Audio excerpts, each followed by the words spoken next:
Hey guys, welcome back sa ating YouTube podcast entitled Negosyo Lang Tayo.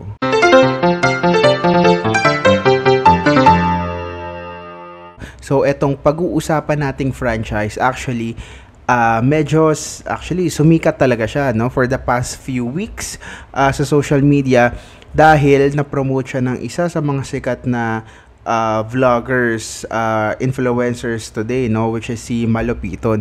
So I had the interest to also cover them or research about them para ma-podcast ko rin yung business sila dito sa channel natin. Okay? So dahil open sila sa franchise, so pwede natin silang reviewin. So itong business na to ay ang Above Sea Level. Okay? So itong Above Sea Level, isa itong restaurant na nag-specialize of course sa seafood products or seafood menus. Okay? So yan yung main business model nila, puro seafoods. Ayan. So also, meron na silang 120 branches no in a span of 5 years. Actually, unang-una ko nakita tong Above Sea Level sa Cavite, no. But during that time, I think pasimula pa lang sila kaya hindi pa talaga masyadong dinadayo, hindi pa napupuntahan. And of course, yung mga tao kasi medyo na-intimidate kapag kapag seafood yung specialty ng isang restaurant or ng isang kainan. Syempre na-intimidate sila na baka mahal, or meron din na na-intimidate dahil syempre natakot sila na may mga certain allergy kasi sa seafood yung mga tao, yung mga customer. Kaya siguro isa din yun kaya hindi siya nag-succeed nung time na yun. Yung specific branch lang na yun, hindi ko sinasabi yung business itself, yung branch lang na yun. But of course, luckily, and it's also very impressive na after 5 years, meron na agad silang 120 branches. They were able to thrive. They were able to follow their game plan, and at the same time, they were able to grow their branches as well as their franchisees. Okay, so ngayon, pag-uusapan na natin kung magkano nga ba mag-franchise ng Above Sea Level.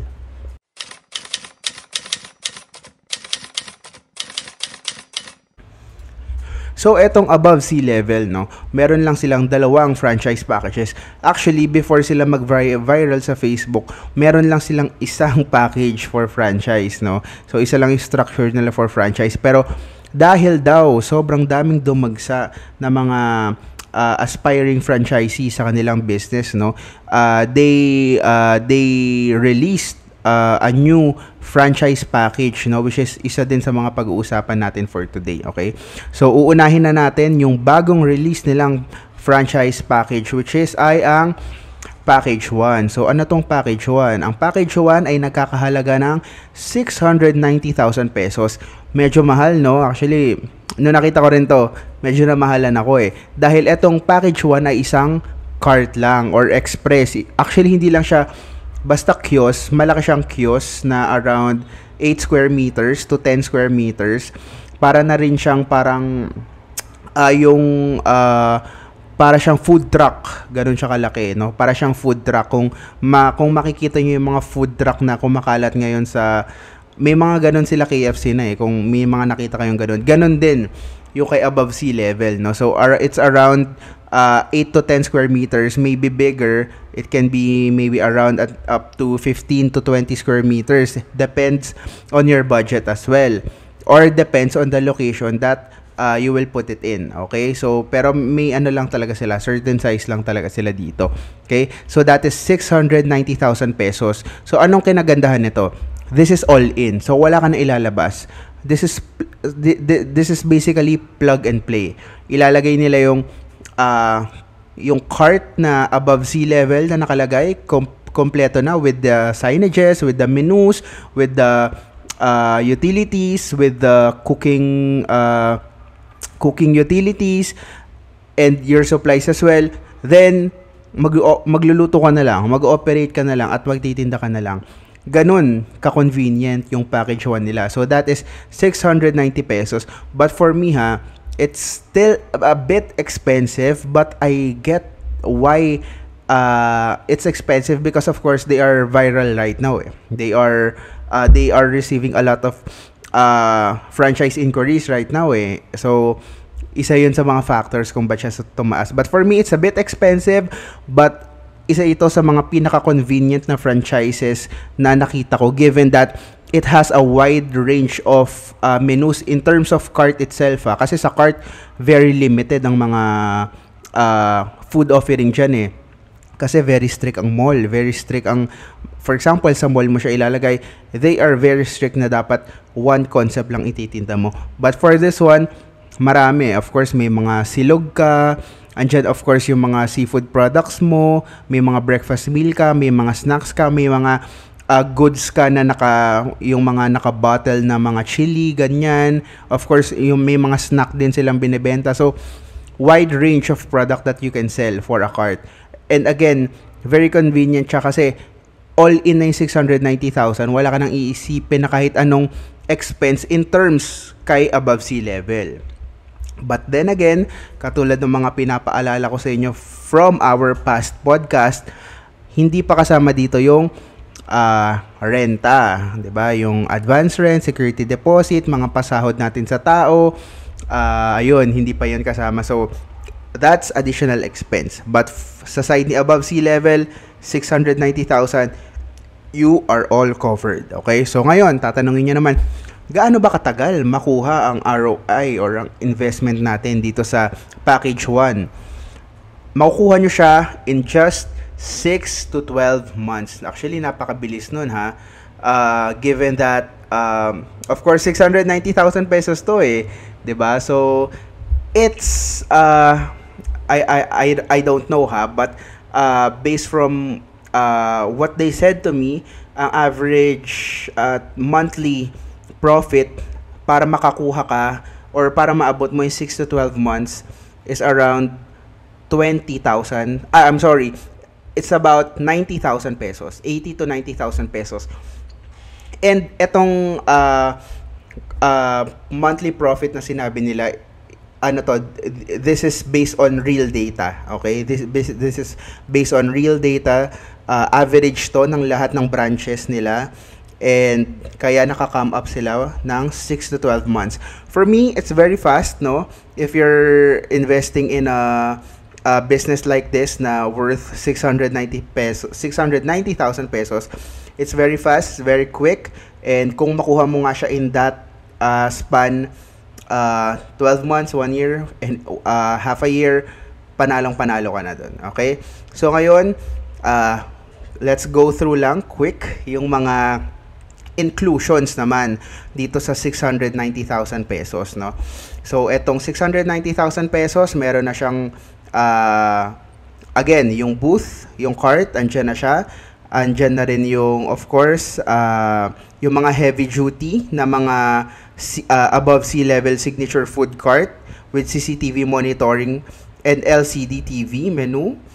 Ayan, so andyan, meron na ring chest freezer, andyan na rin yung mga utensils and equipments, andyan na rin of course yung mga uniform ng mga, of course, crew members natin na gagamitin nila araw-araw. Andyan na rin yung mga stocks worth 50,000 pesos. Okay, so kasama na yon. Starter pack, 50,000 pesos. Andyan na rin yung free training na 1 week sa Tarlac. Kasi nasa Tarlac yung head office nila, yung main branch nila. So, 1 week sa Tarlac yung training nila, no? Kasama yung mga crew members nyo. Okay, so, ang sabi nila, meron daw silang, yung owner ng above sea level, meron din siyang village sa Tarlac. So, I'm sorry, not village, resort. Meron siyang resort sa Tarlac, tas dun din kayo magte-training. So, para siyang, kahit pa paano, parang team building na rin yung vibes niya, no? Yun yung nagustuhan ko nung nakausap ko sila. Kasi, ang magandang simula yun eh. With the owner and of course, kasama yung mga staff, yung crew, magandang bonding yun na after training, pwedeng may pool area, may mga, may beach area din ata siya, no? So, everyone could, could play around, could swim around, mag-enjoy, and magandang start talaga siya para mabuo yung chemistry ng grupo, no? Kasama yung mga employee natin. And of course, andyan din yung franchise agreement na notarized na. And of course, yung mga marketing and after-sales support. And lastly, andyan na yung 3 days opening assistance nila. So, 3 days after opening, susuportahan ka nila, magpapadala sila ng mga veteranong managers nila to support you para mag-guide kayo sa day-to-day operation ng Above Sea Level. Okay? So, that is package 1.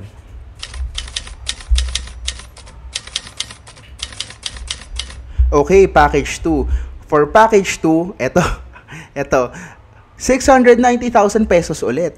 So, bakit 690,000 pesos ulit? So, pag-usapan muna natin, etong package 2, ang difference niya sa package 1 is, etong package 2, inline to. Meaning, restaurant siya. Full-blown restaurant. Okay? So, yung kung napanood nyo yung vlog ni Malupiton, full-blown restaurant yung pinuntahan niya. So, yung package 2, ito rin yun. Ito yun, full-blown restaurant, 690,000 pesos.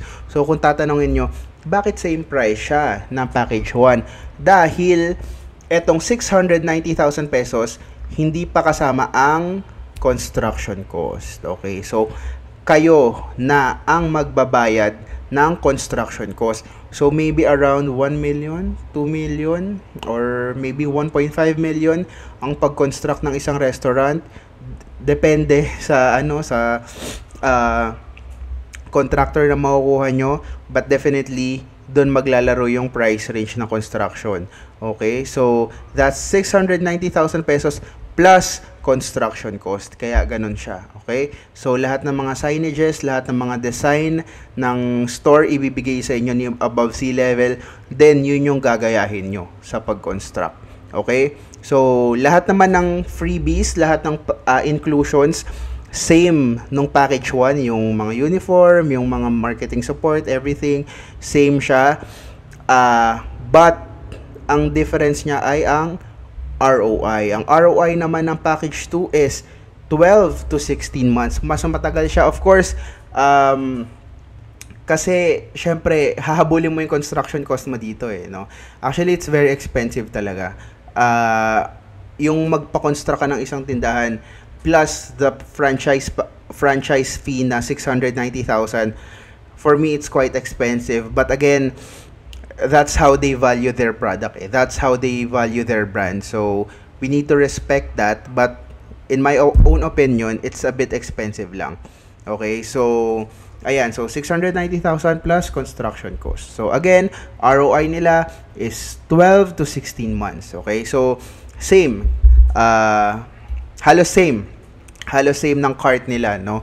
So, you also need to earn around 90 to more than 100,000 pesos to get back your cost, okay? For this one. Okay, so ngayon,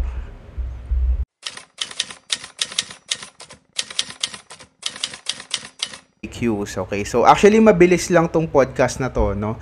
Dahil again, dalawa lang yung franchise package nila and very clear yung, eto naman yung nagustuhan ko sa kanila, very clear talaga yung business structure nila, kung magkano, kung ano yung inclusions and everything. Parang wala na, to be honest parang isa sila sa mga company na yung wala ng hidden charges, na yung wala na siyang in terms of parang ay may babayaran ka pa palang ganito, ganyan. So wala akong masyadong nakita sa kanilang ganun. Very honest sila and very transparent naman. So for me it's it's okay, it's good. Kasi parang mas andali mag-franchise, parang easy steps lang talaga. Okay? So balik tayo sa FAQs. Paano naman kung meron ng Above Sea Level dito malapit sa gusto kong paglagyan? So you need to also check your location. Ang requirement ng Above Sea Level, dapat meron tayong distance sa kapwa natin Above Sea Level branch ng 3 kilometers. Okay? So yan yung distance na kailangan natin. Next, gaano katagal ang kontrata sa Above Sea Level? 5-year contract, okay? Which is renewable naman if you want to renew. But ito pala, ito din, actually, medyo isa din to sa mga medyo expensive part talaga dito sa pag-franchise ng Above Sea Level. Hihingan ka nila ng additional 290,000 pesos. So, para saan yung additional 290,000 pesos? Etong 290,000 pesos, this is for a franchise for life contract. Meaning, magkakaroon kang kontrata na 5 years, gusto mo mag-renew ng another 5 years, hindi mo na kailangan magbayad ng another 690,000 pesos. Okay? So, meaning, naka-discount ka na ng more than 50%, kung tama yung math ko. Naka-discount ka na ng almost more than 50% ng franchise fee. Kasi yung 690,000 pesos kanina, franchise fee lang talaga siya. Kumbaga parang ang label nila dun sa mga gamit, freebies na lang siya lahat. Okay? Pero basically, hindi naman talaga siya freebies. Of course, part siya ng 690,000 pesos. Tinaasan lang nila. So ngayon, kung hindi ka magdadagdag ng 290,000 pesos after 5 years, kapag gusto mo pa rin mag-renew sa above sea level, you need to pay additional 690,000 pesos. So, panibagong franchise fee na naman yun. Okay? So, it's very expensive. But at the same time, again, it actually depends eh. Ano? So, kung ako kasi tatanungin nyo, okay ba mag-additional ng 290,000 pesos? To be honest, for me, right now, I'm not going to pay 290,000 pesos. Kasi, 5 years, kung totoo yung ROI nila, 5 years is enough for you to earn. If the earnings are really good. Kung kikita ka talaga ng malaki after 5 years, malaki na talaga yung kinikita mo, malaki na talaga yung naipon mo, and you can pay another 690,000 pesos. Ang problem naman dito, for example, if you want to pay na agad additional 290,000 pesos, you'll be a franchisee for life. Paano naman if hindi okay yung naging business mo? Okay, actually, it's, pwede mo siyang, you can look at it at two sides. Makakatipid ka ng 290,000 pesos, or magkakaroon ka ng additional expense na 690. You can actually look at that at two different side. But again, iba-iba preference, depende sa preference nyo. Kung tiwala kayo sa location nyo, alam nyong maganda yung foot traffic talaga, and kailangan talaga ma-market study nyo yung area kasi above sea level, kasi it's a specialized restaurant meaning limited lang in terms of variety yung menu niya. In terms sa restaurant, comparing sa mga restaurant, kasi for example, katulad nila, sino ba to? Sila Gilligan's, ganyan. So, si Gilligan's kasi may pork siya, meron siyang fish din, seafoods, everything. So, marami. Si Kuya Jay, ganun din. Marami din siyang menu. May mga pork din siya. Ito kasi si above sea level, stick lang talaga siya sa seafoods, no? So, isa yon sa magiging challenge natin, lalong-lalo na kapag yung area na lalagyan mo, for example, mas maraming mga teenagers, mas maraming mga Gen Z, mas maraming mga bata, syempre, magdadalawang isip sila, mommy and daddy, na dalhin yung mga anak nila sa above sea level. Dahil again, we all know, these types of food or menus are not kid-friendly, no? Or are not even Gen Z-friendly. Syempre, yung mga teenager gusto mga Jollibee, McDo. So, you really need to study your location if you want to pay for an additional 290,000 pesos for a lifetime franchise. Okay? So, next, FAQs, yung butterfly squid nila na very famous daw. Actually, isa to sa mga magandang nasabi nila na it is registered under IPO. IPO is it is Intellectual Property Office, meaning bawal gayahin yung butterfly squid nila. Kung may gagaya man nun, pwede nilang idemanda, pwede nilang ipasara, dahil yung rights ng butterfly squid food itself is under and registered to above sea level. Okay, so again, meron sila 120 branches in 5 years, and they are halal certified. Okay, so lastly, additional ko na lang din, meron din tayong babayarang monthly fee kay Above Sea Level, no? Kapag cart ka, ang babayaran mo per month is 10,000 pesos. Kapag restaurant ka naman, it's 15,000 pesos. So, kung tatanungin nyo, ano siya? It's for maintenance fee. Okay? So, actually, okay na rin. It's not super big katulad nung ibang mga franchises na nakikita natin, no? So 10,000 to 15,000 is okay na, no, comparing sa mga other monthly fees ng mga other franchises. Okay?